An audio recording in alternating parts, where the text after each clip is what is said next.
Zato tamo prošlo. Ja.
velikom profesorom, doktorom Kilibardom Novakom.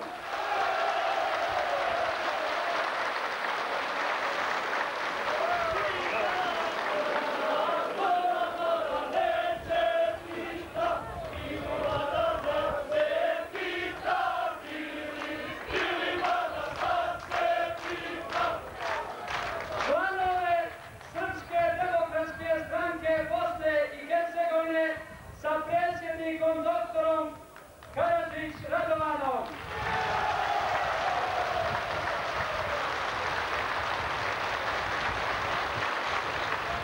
Sa njim je došlo još nekoliko članova glavnog odbora, pa da ih pozdravimo.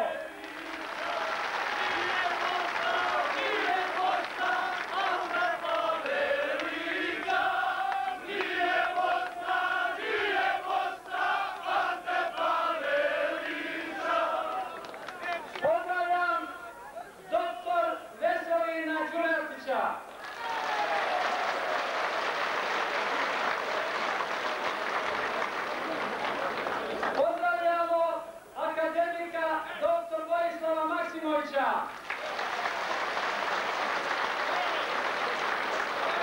Pozdravljam doktora Sava Skopu.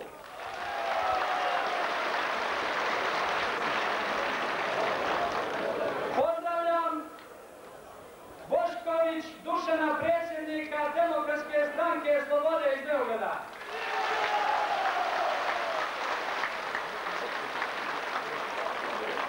Pozdravimo i našeg pjesnika Vladimira Nastića.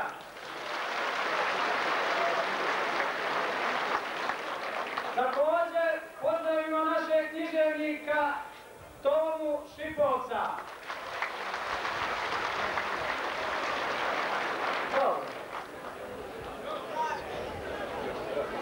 Pored prisutni su, koji su pozdravljeni, prisutni su predstavnici iz susjednih opština. To su predstavnici srpskih demokratskih stranaka. I iz Ljubinja pozdravljamo Kožić Dušana. Iz Trebinja Vučurović Božidar. Iz Bjeleće Vujović Milorada. Iz Mostara Milinić Gordana. Iz Čapline Ijačić Vidoja. Iz Konjica Uljanin Đura. Iz Kalinovnika Simić Mirka. Iz Dubrovnika Dučić Vojislava.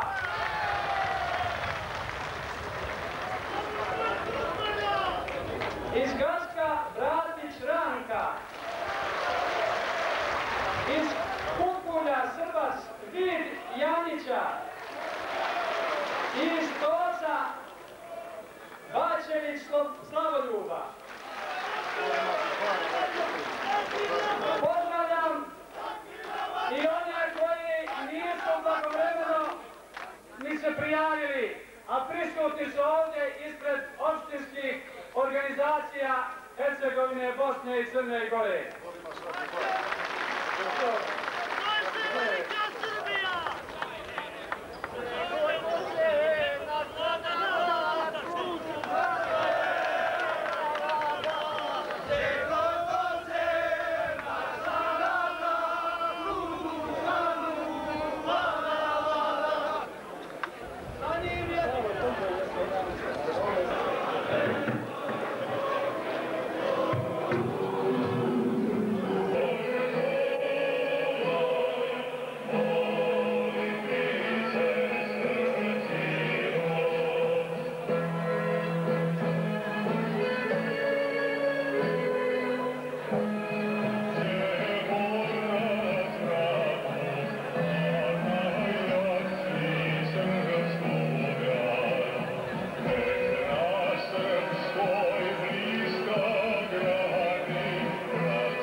i njenog predsjednika, gospodina Slobodana Miloševića.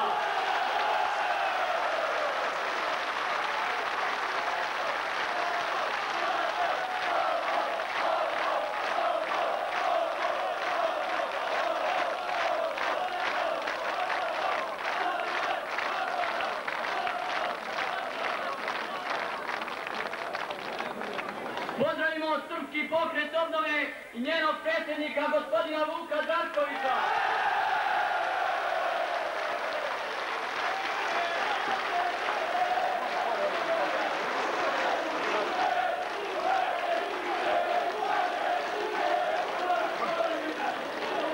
Pozdravimo Radikalnu stranku Srbije i njenog predsjednika, gospodina Veljka Guberinu.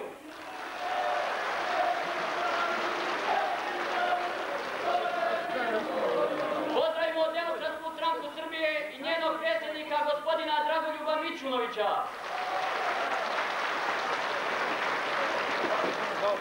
Pozdravimo Srpsku narodnu obnovu i njenog predsjednika, gospodina Mirka Jovića.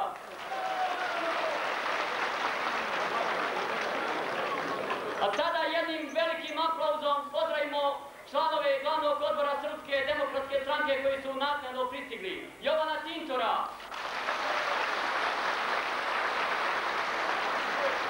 Ljubu Bosivčića, Vida Janjića i Milana Škera. A posebno pozdravljamo predstavnike Srpske pravoslavne crkve.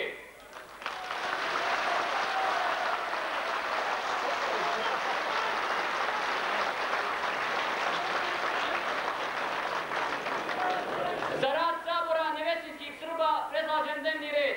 Tačka broj 1. Promjena imena stranke za demokratiju i pravnu državu Nevesinja u Srpsku demokratsku stranku Nevesinja.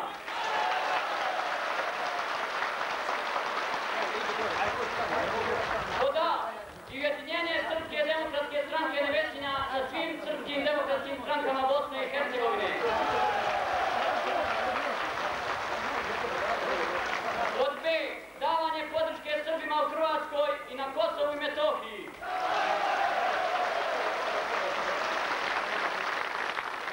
Tačka broj 2. Formiranje ogranka Srpskog kulturnog društva prosvjeta Bosne i Hercegovine u Nevesinju. Tačka broj 3. Davanje inicijative za priznavanje Nevesinskog ustanka od 3. juna 1941. godine.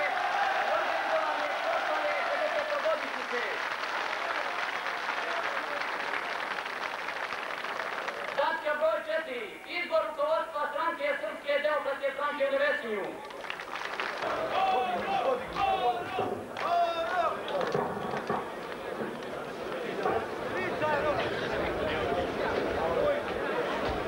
Poštovani narode, braćo i sestre, danas smo se okupili kako Šantić reče u slobodarskom Nevesinju, rasadniku srpstva, Kolijevci lava, sa ciljem da se ujedinjujemo u borbi za ostvarenje suverenih prava srpskog naroda na celokupnom jugoslovenskom prostoru.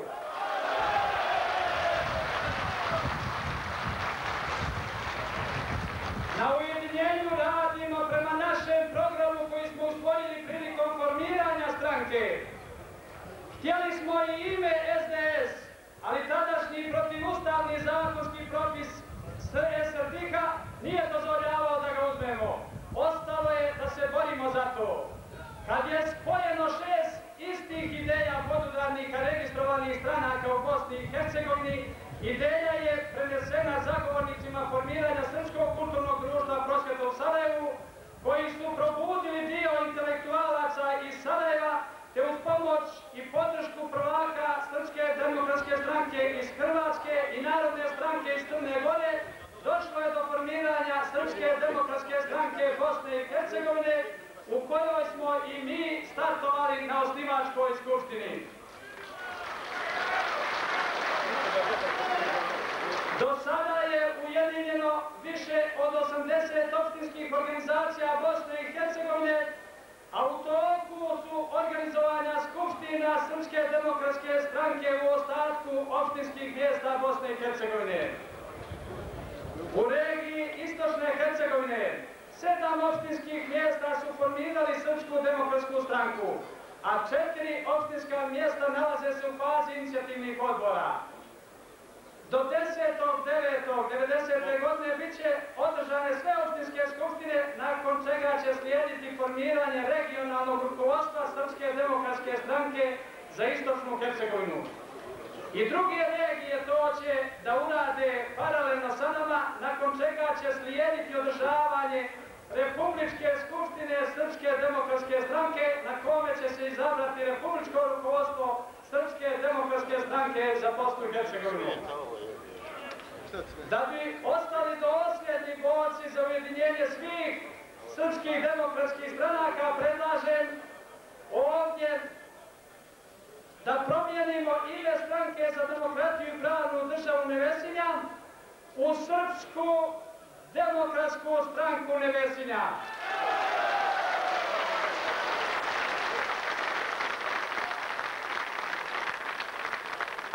To pod A. I da pod B ozvaničimo ujedinjenje sa svim opštinskim srpskim demokratskim strankama u Bosni i Hercegovini koje ujedinjene čine Srpsku demokratsku stranku Bosne i Hercegovine.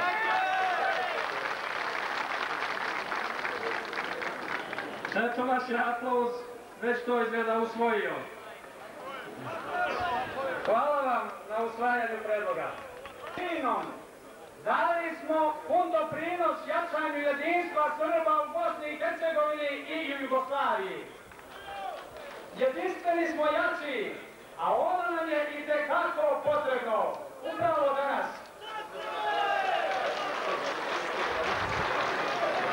Srpski narod na prostorima Jugoslavije vijekovima je bio izložen uništavanju sa jugoistoka i sjeverozapada, muhamedanci i klerikalci. Naša stradanja od neprijatelja i sami smo povećavali našom neslogom i jedinstvom. O tome nam svjedoči naša istorija. Jer kad god smo bili jedinstveni, uspjevali smo se oduprijeti svakom neprijatelju. Ako smo bili razjedinjeni, skupo smo plaćali naše nejedinstvo. Zato ne smijemo dozvoliti da se razjedinjujemo.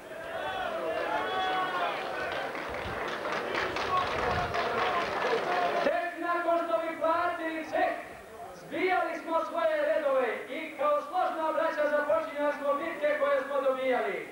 I ovom prilikom to činimo nakon što smo konstatovali da smo u sva 4 posljednja rata bili najveći stradalnici, a u miru Titovskoj Jugoslaviji najveći gubitnici. Počeli smo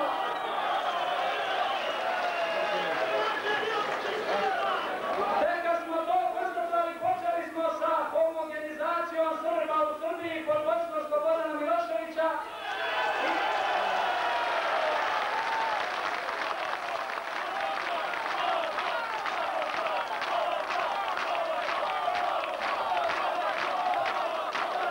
I smjenjivanjem srpskih janičara Stambolića, Markovića, Vlaškarića, Paunovića, Matića, Krunića i drugih.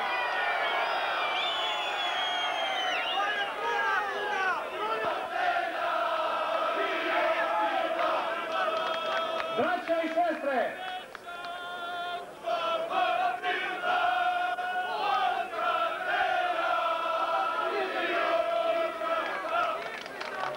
hvala. Da bi dobili taj rat, treba nam snaga.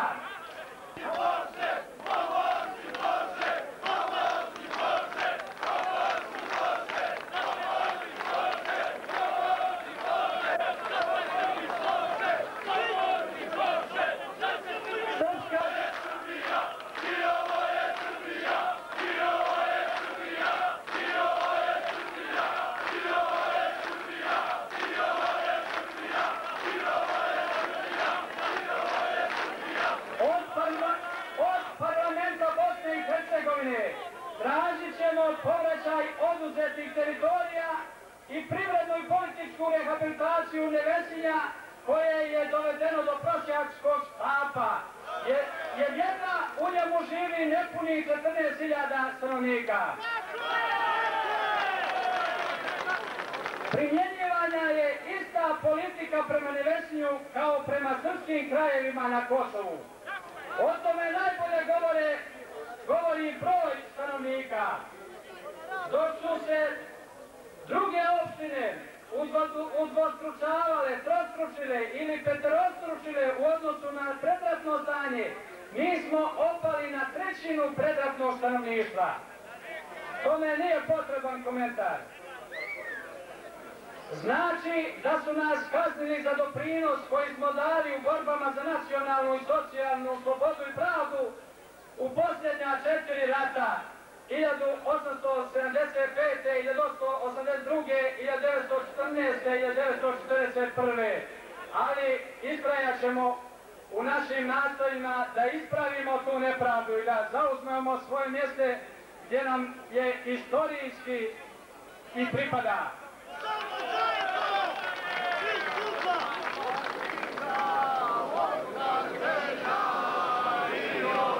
Nakon naših buna, Nevesinci su se viteški borili godinu dana, ali smo bili mali za rušenje Bosne i Hercegovine i njene vlade i promjena privrednog i političkog sistema.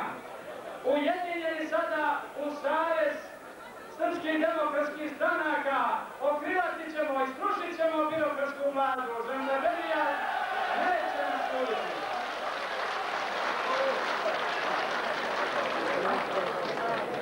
Prošle godine pružili smo podršku Srbiji za dobijanje ustavne ravnopravnosti, za rješavanje stanja na Kosovu i Metohiji.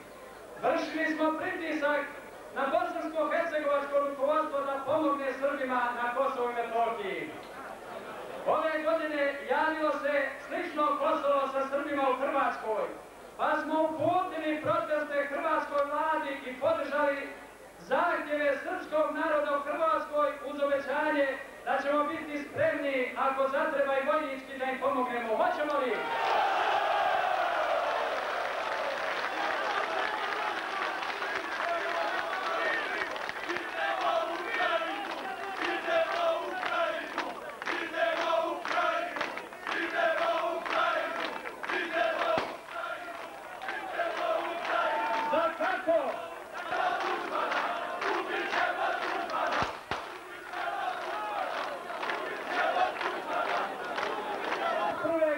Pjevane su pjesme Nevesinje bez jednog stopa, Pavelića državu iz kopa, a sada ako zatreba pjevat će se pjesma Nevesinje bez jednog topa, Tuđmanovu državu iz kopa.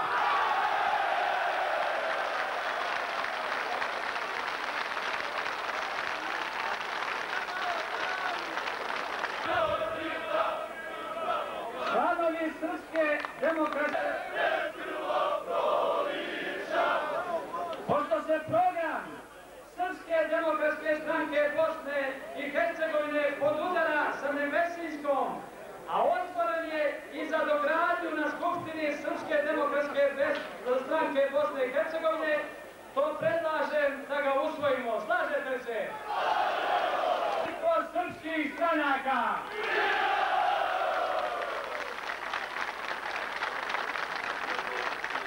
Živjela sloga srpskog naroda koju niko više ne smije pokvariti. Hvala.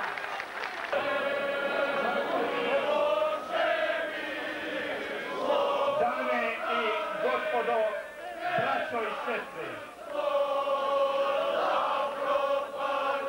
iskupili smo se ovdje da kažemo da nas ima. Ima nas ne da prijetimo i izazivamo, nego da kažemo da smo neuništivi. Iskupili smo se ne da tražimo osvetu za rane nanesene nam u prošlosti, nego da pružimo i prihvatimo ruku pomirenja i praštanja. Ovdje smo da svim ljudima dobre volje stegnemo bratski ruku ali i da nebraći i zlonamjernicima kažemo da se ta ruka može stegnuti i u pesnicu. Ovdje smo da dokažemo da se nisu obistinile i da se neće obistiniti strahovi i crne slute našeg dragog Šantića kada je pjevao "Pustoli ćeš ostat nevesinje rano, rasadniče srpstva kolijevko lava". Dajemo obećanje da će to pleme živjeti tu, na ovim prostorima, na svome, a što je naše, nek naše bude i učast kud i crn, kako reče pjesnik. Jer žilav je ovo narod i njega niko neće i ne može iščupati zato što mu je korijenje duboko. Isto više su nas zadužili očevi, djedovi i pradjevedovi da bismo mogli i smjeli iznevjeriti njihova nadanja. Sačim bismo to izašli pred ratnike iz Vitezove iz Nevesinske puške 1875. Pred ustanike iz 1882. Pred atentatora Žerajića, pred ustanike iz junskih dana 1941. godine. Ubijeđen sam, kao i svi vi, da je došao dan otrežnjenja srpskoga naroda, dan kada je taj narod došao do osnovnih spoznaja svoga nacionalnog bića i vjerske pripadnosti svetosavskom pravoslavlju. A taj duh pravoslavlja i svetoslavlja vodio je i provodio srpski narod iz Golgote u Golgotu, od Marice i Kosova, preko Mišara, Bregalnice i Kajmakčalana do Sremskog fronta i Golog otoka. Gajio je i njegovao taj svetosavski duh u srpskom narodu, duh milosrđa, praštanja, ali nažalost i zaboravljanja. Uvijek smo i iznova dobijali nove udarce jer smo prethodne zaboravljali. I kao ukleti, poput nekadašnjeg Mojsijevog naroda, uvijek smo bili meta udara i po pravilu uvijek sa zagašnjenjem ugledali svoju spasonosnu zmiju od mijedi. Srpske glave su kitile turske bedeme, od srpskih glava su građeni jezivi spomenici istorije kakva je Ćele kula, srpski junaci su punili austro-ugarske tamnice, srpske žrtve su punile ustaške jame, svijet srpske mladosti je posijan Sremskim frontom, rukom i direktivom velikog ratnog stratega, kasnijeg doktora vojnih nauka i trostrukog heroja Jugoslavije. Dugo vremena to nismo smjeli ni spomenuti, a zatvarani su i oni koji su se usudili da zapjevaju pjesmu o srpskom mučeniku Sinđeliću i koji se prisjećali njegove žrtve. Tu, nažalost, nije kraj Golgotama napaćenog nam roda. Uslijedio je Goli otok, veličanstveno rukotvorenje Broza, Kardelja, Krajačića, Bakarića i ostale bratije. Pa prijevremeno penzionisanje neposlušnih srpskih generala, pa progon nepodobnih univerzitetskih profesora s Beogradskog univerziteta, pa, ko bi nabrajao. A onda je došlo Kosovo. Došla je rana koja ne zacjenjuje evo već 6 vijekova, ali koja posljednjih godina i decenija najviše krvari i najjače boli. Koriste se sve sile da nestane posljednjeg Srbina sa Kosova. Progone se ljudi sa vjekovnih ognjišta, siluju se djeca, ubijaju se sinovi pred očima majki, nabijaju se staklene boce u ljudska tijela, ostepljuje se i ubija stoka, pale se kuće i štale, truju izvori, ruše spomenici, skrnave grobovi i bogomolje. Htjeli bi nove sinan paše s Kosova da od visokih dečana, da od Pečke patrijaršije, da od Gračanice, da od Bogorodice Ljeviške stvore nove Fadil Hodžine džamije.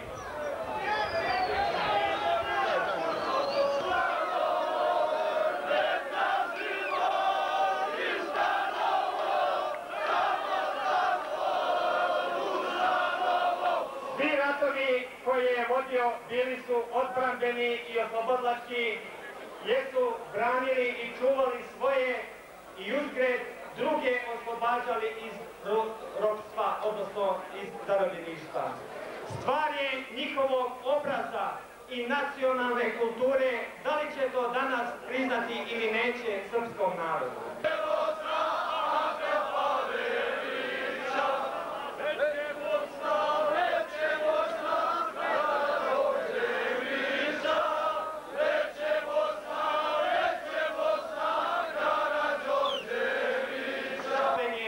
Prekopliše nam starije i istorijom bogatije Srbije.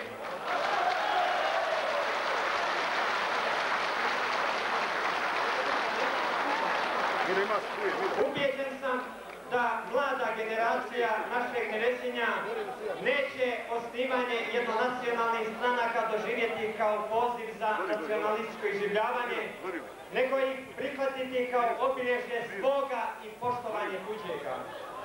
Tako ćemo jedino i moći nastaviti življenje u međusobnom razumijevanju i pomaganju. Neka se mlada generacija prihvati proučavanja istorije svoga naroda. Ta istorija je teška, ali bogata i slavna. Moramo se ponositi time što smo sinovi i potomci predaka koji su bili prisutni u svim važnijim zbivanjima uzburkanog Balkana.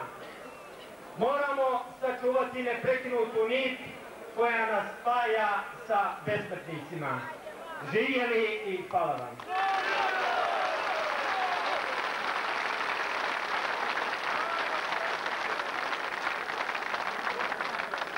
Riječ ima predsjednik Srpske demokratske stranke Bosne i Hercegovine, gospodin doktor Radovan Karadžić.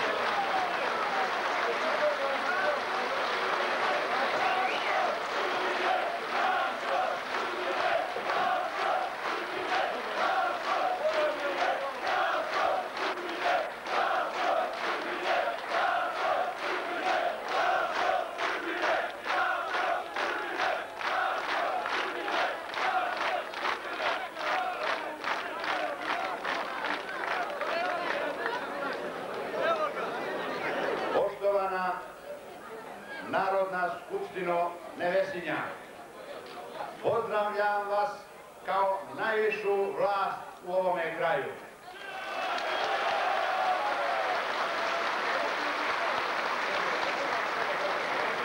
I molim vas u ime vaše Srpske demokratske stranke da to uvijek imate na umu i da nikada nikome ne dopustite da bude viša vlast od vas i nad vama.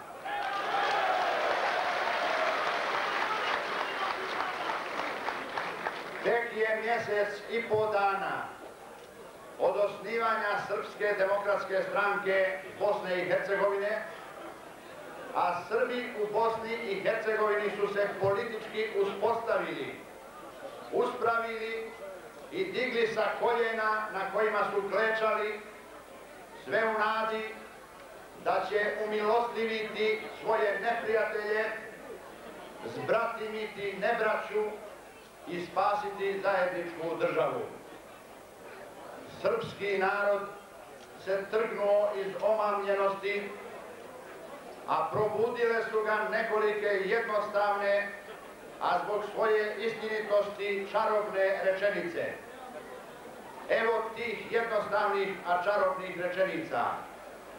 Srbi, uprkos svim stradanjima, progonima i pritiscima, vi još uvijek postojite i smijete da budete Srbi.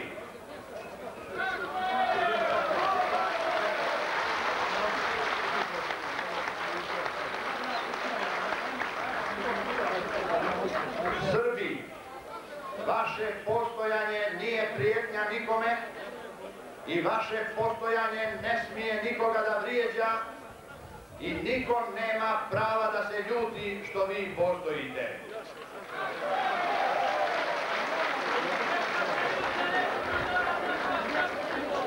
Srbi, dosta je bilo nesloge i podjela, vaše svađe su jedina šansa vaših neprijatelja.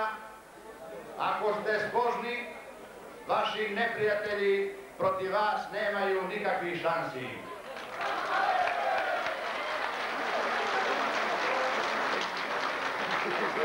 Srbi, jedino rješenje za vas je demokratija, a vaša sudbina je demokratija. Srbi, vi želite da u miru živite sa drugima, ali i drugi moraju imati istu mjeru te iste želje.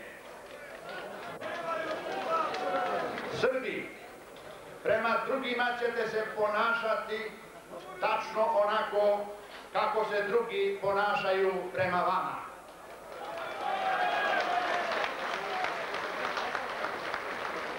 I na ove jednostavne rečenice Srbi u Bosni i Hercegovini su odgovorili gromoglasno, potvrdno i od svih mogućih oblika organizovanja izabrali su demokratski oblik političkog organizovanja.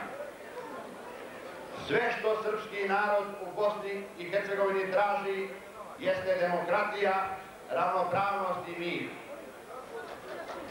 Nama ne treba prevlast nad drugima, ali nećemo pristati da bilo gdje u svojoj otadžbini budemo sporedni narod ili nacionalna manjina.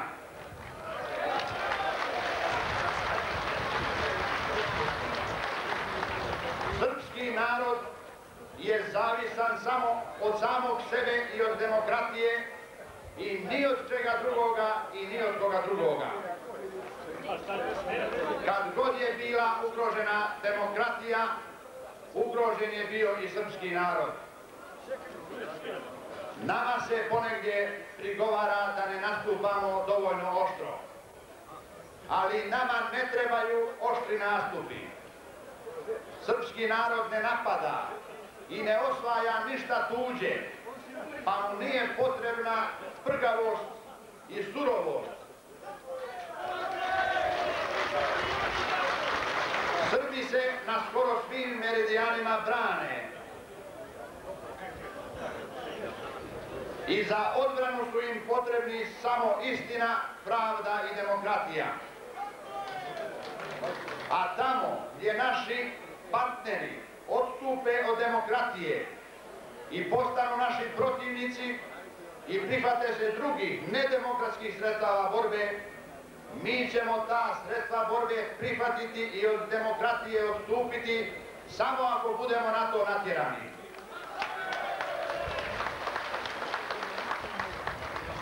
Čitav svijet bit će nam svjedok da nigdje nećemo nastupiti agresivno i nikada svojim akcijama nećemo izazvati agresiju protiv nas. Tako će eventualna agresija protiv nas biti neizazvana, nezaslužena i neopravdana. I to će nam dati moralnu snagu da odbijemo svaku agresiju. Kao Marko Kraljević i mi kažemo, lako ćemo koplja okrenuti ako nama do nevolje dođe.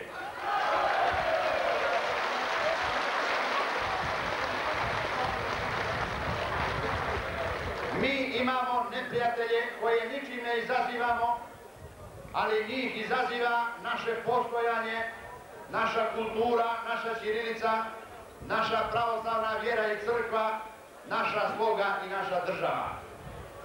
Oni od nas traže da prestanemo da postojimo, da se odreknemo naše kulture, da se razvjerimo ili da prevjerimo, da se rašćiriličimo i da se razdržavimo i da se krvno zavadimo pa da i dalje sami protiv sebe ratujemo. Pa ni tada se mi njima ne bismo dopadali. Ali mi ni ne treba da se trudimo da se dopadnemo našim neprijateljima. I ne treba da činimo ništa od onoga što naši neprijatelji žele. Srbi treba jednom definitivno da prestanu da ispunjavaju želje svojih krvnih neprijatelja.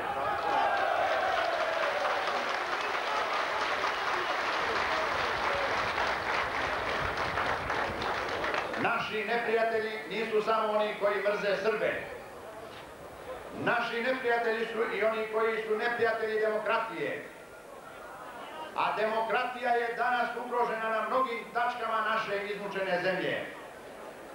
Ugrožena je i od nekih koji su već na vlasti i od nekih koji se tek bore za vlast.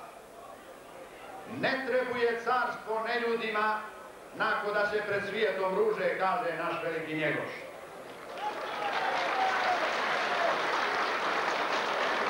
Ko ne zna šta će sa vlašću,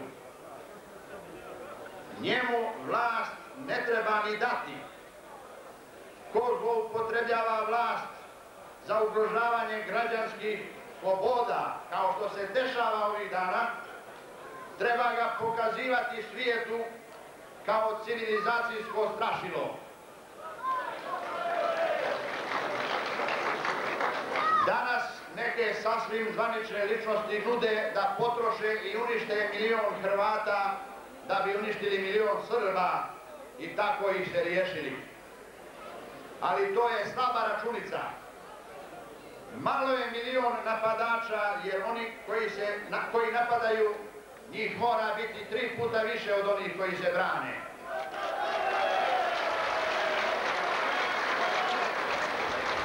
Ko su te demokrate koje nude 3 miliona Hrvata da unište?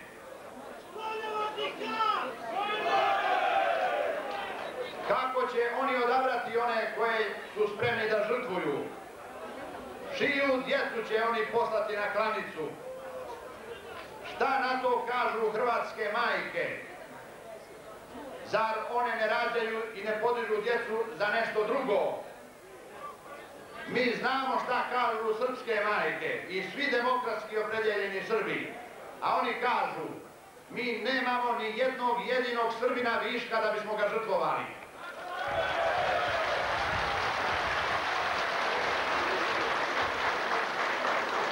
A blagorodni i čestiti pravoslavni srpski narod kaže, mi nemamo ni jednog Hrvata i ni jednog muslimana viška da bi se žrtvovalo i nismo saglasni da se žrtvuju ni Hrvati ni muslimani.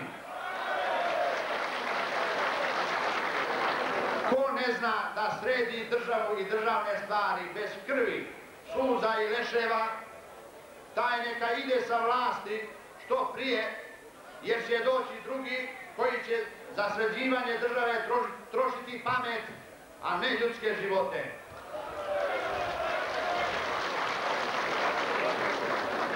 Demokratija je ugrožena i zbog nepostojanja pravne države. Kamenovanje autobusa nije demokratija. Pozivi na nasilje nisu demokratija. Prijetnja prekrajanjem granica nije demokratija.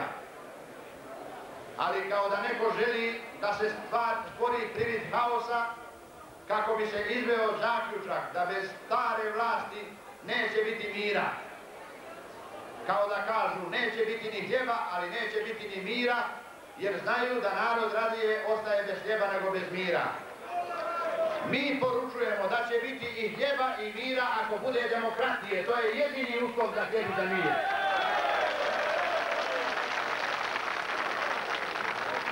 Zato svi moraju odustati od nedemokratskih prijetnji.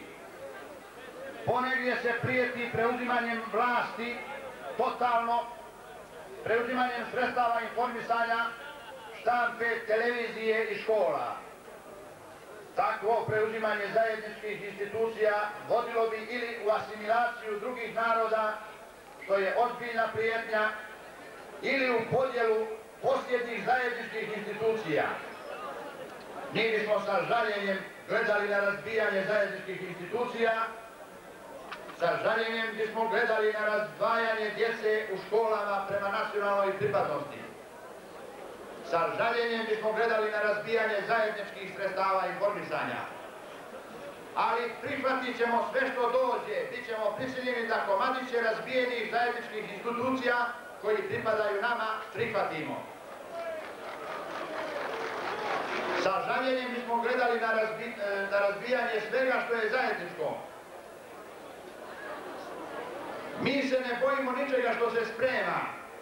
Mi ćemo na sve odgovoriti demokratski, ali sve do onog časa dok demokratski odgovori budu na snazi. Zato sve te prijetnje ne shvatamo kao prijetnje hrvatskom narodu, nego kao prijetnje demokratiji.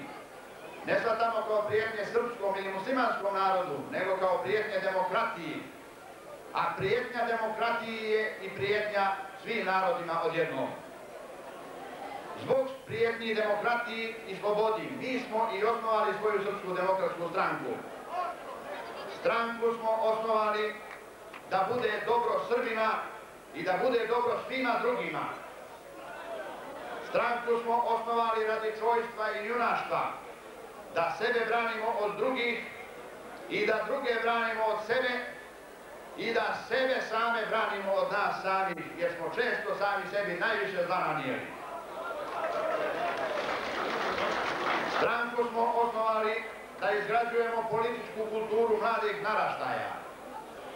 Stranku smo osnovali da po prvi put nakon rata sami biramo svoje predstavnike u vlasti. Stranku smo osnovali da sačuvamo građanski mir, federativnu Jugoslaviju i federalnu Bosnu i Hercegovinu. Stranku smo osnovali da pomognemo prijateljima i da odmognemo neprijateljima. Stranku smo osnovali da bismo preživjeli i da bismo postojali.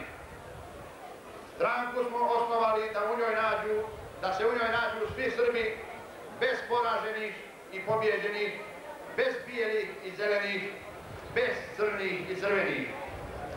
Stranku smo osnovali da definitivno svoju sudbinu uzmemo u svoje ruke. Mi više nećemo mirno gledati kako jedna polovina srpstva stoji u rovovima, a druga polovina srpstva bježi po šumama. Naša stranka poziva sve Srbe da izađu iz rovova, da se vrate iz šuma, da stisnu ruke i zagrljaju jedan drugima i da se više nikada ne ponovi da u interesu svojih neprijatelja pucamo jedni na druge.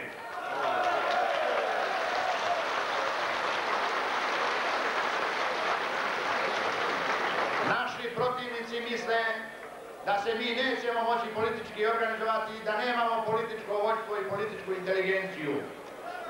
Ali ja vas uvjeravam da širom Bosne i Hercegovine i politička inteligencija i svi pošteni ljudi koji su i ranije učestvovali u vlasti, a nisu se ogriješili o svoj narod, prilaze našoj stranci. Čitavi opštinski komiteti Saveza komunista su najavili prilazak našoj stranci i mi ih prihvatamo.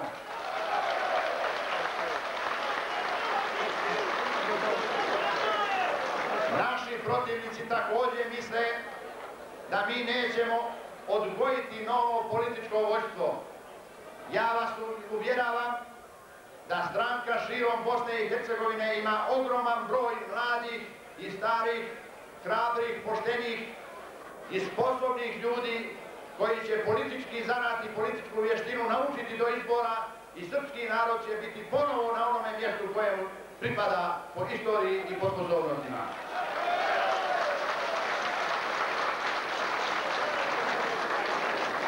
Ja vam čestitam vašu Srpsku demokratsku stranku i želim vam da od sada vi vladate svojim sudbinama i da nikome ne dopustite da ugrozi srpski narod u ovom kraju, a mi znamo da srpski narod neće prvi nikoga ugroziti. Sretno vam!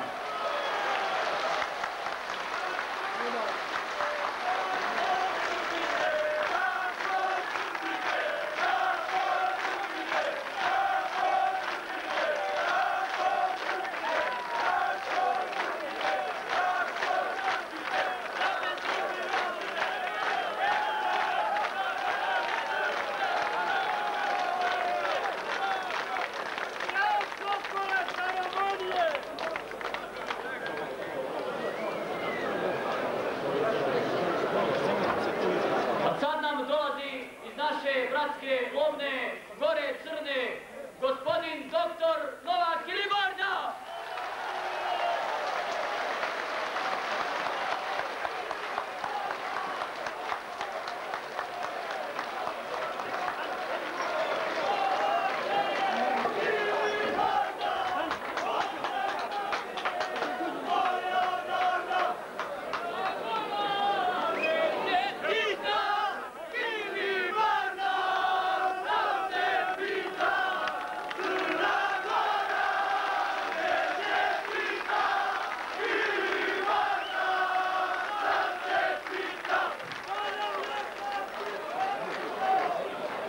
braćo i sestre, gospodski soju Hercegovine, junačko Nevesinje.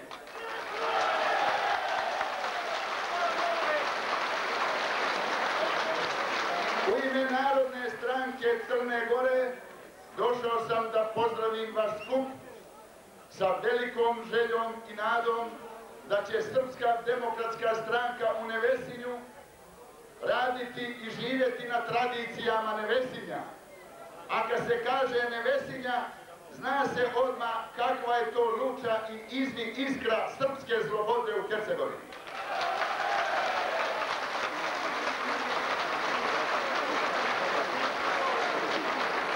Nema toga naroda u Evropi, a posebno slovenskog naroda, da ne zna za junačko Nevesinje.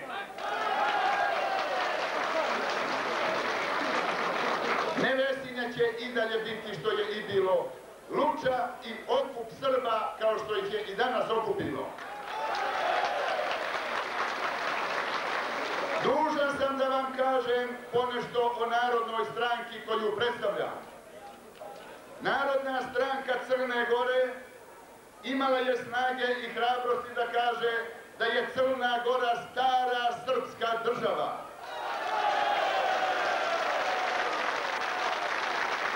To je teško bilo kazati za vrijeme uprave Josipa Broza i izdajnika koji su upravljali.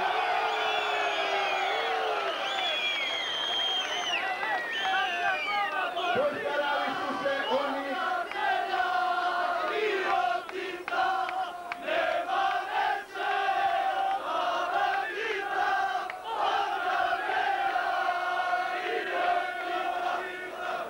Mi smo, braćo Hercegovci, jedna duša, a drugi su nam sjekli naše tijelo.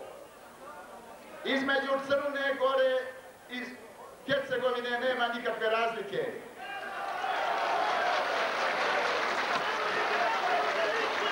Vještačke granice su nam postavljali tuđi carevi, turski sultani i car Franja Josip, ali Crnogorce i Hercegovce ipak nije to premnogo boljelo, jer su to ipak bili carevi s kojima smo izgubili na Megdanu junačkome.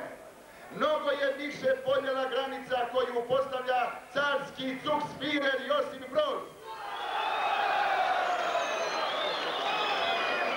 Nijesu Hercegovci i Crnogorci naučili da im kaplari postavljaju granice.